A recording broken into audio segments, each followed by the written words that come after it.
ગુજરાત વિધાનસભા અને અમદાવાદની કેટલીક શાળાઓને બોમ્બથી ઉડાવી દેવાની મળી ધમકી। વિધાનસભાને તાત્કાલિક ખાલી કરીને કરાયું ચેકિંગ, તો ધારાસભ્યોને દ્વારકેશ હોલ ખાતે ખસેડવામાં આવ્યા। ટૂંક સમયમાં શરૂ થશે ગૃહની કામગીરી।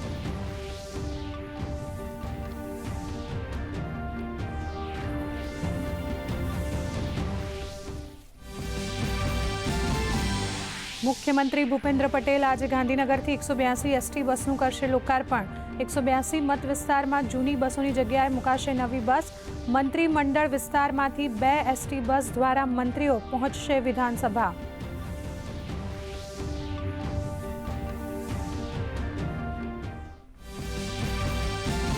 પ્રધાનમંત્રી નરેન્દ્ર મોદીએ યુએઈના રાષ્ટ્રપતિ શેખ મોહમ્મદ બિન ઝાયદ અલ નહયાન સાથે કરી ટેલિફોનિક વાતચીત।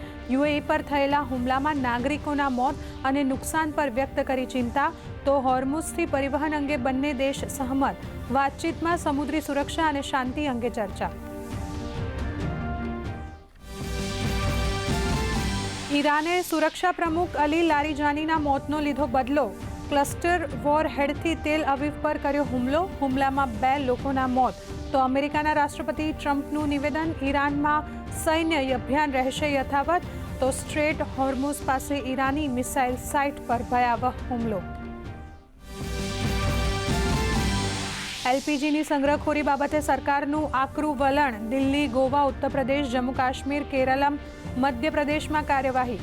12,000થી વધુ દરોડા, તો 15,000થી વધુ સિલિન્ડર જપ્ત। દેશમાં એલપીજીનો જરૂરી માત્રામાં જથ્થો ઉપલબ્ધ તથા રાજ્યોને તાત્કાલિક ધોરણે પીએનજી કનેક્શનની મંજૂરી આપવા સૂચના।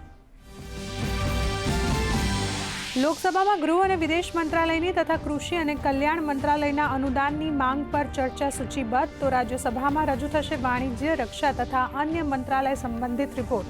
મંગળવારે બંને સદનમાં પસાર થયું વિનિમય વિધેયક 2026। ભારતીય શેર બજારમાં આજે હકારાત્મક કારોબાર। બીએસસી સેન્સેક્સમાં 500 પોઈન્ટનો અને નિફ્ટીમાં 100થી વધુ પોઈન્ટનો વધારો, તો આંતરરાષ્ટ્રીય બજારમાં ક્રૂડ ઓઇલના ભાવમાં ઉછાળો। પ્રતિ બેરલ 103 રૂપિયા ભાવ પહોંચ્યો, તો ચાંદીના ભાવમાં રૂપિયા 1,000થી વધુનો કડાકો।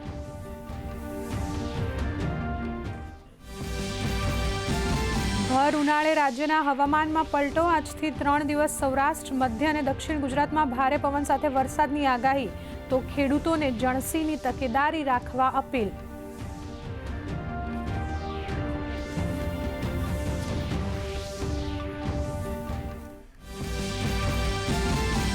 ફ્રાન્સમાં ઓલિયન્સ માસ્ટર્સ સુપર બેડમિન્ટન ટુર્નામેન્ટમાં આજે કિદામ્બી શ્રીકાંત, આયુષ શેટ્ટી અને તન્વી શર્મા શરૂ કરશે અભિયાન।